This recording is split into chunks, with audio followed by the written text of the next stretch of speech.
thinking about this Britcard. In one way, it's a good thing. In another way, it's not a good thing. There's pros and cons and everything in life. The problem you've got is a lot of you out there saying, oh, I'm not going to do the ID, not going to do the Britcard, not going to have a digital ID.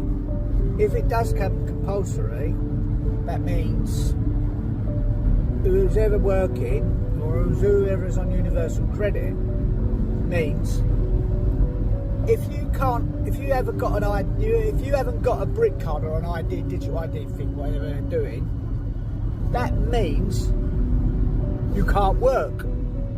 If you go to claim benefits, you've got to be available for work, and straight away they're going to say, where's your ID card, or where is your details, and you haven't got it. So that means you're not available for work. That means they don't have to pay you benefits.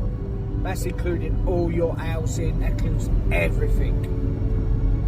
So what you've got to remember is that what they're doing, I think it really should be non-native to this country should have an ID card, not the native. We're born here. You know, it's taking your liberties away from you, really. But I think there are big changes, and I think using this, the immigration is a scapegoat, really. I think basically sooner or later, when you're born, a baby's born, it'll be tattooed, barcoded. So every person will be barcoded. And if you look back a lot, some of these Blade Runner, I think it was Blade Runner, weren't they all barcoded at the back of the neck? I'm sure it was Blade Runner or one of them. Anyway, so it just proves these people that have done these films in the 80s, actually it's all come true. Is it, did they know it was going to come true? Or has the government just watched the film and said, oh yeah, we'll do that?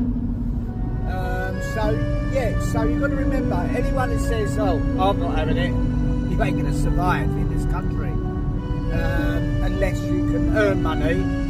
But if you earn money from anyone, they're paying you out their bank, their ID card, their ID, and say, where's that money gone? Yeah.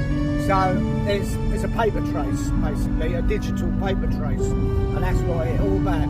When you go in the shops and you see these new face recognition, that ain't to stop you from stealing things, because if you steal something under the value of £200, they don't do anything anyway. A lot of the shops don't even, you know, small things into class as a loss.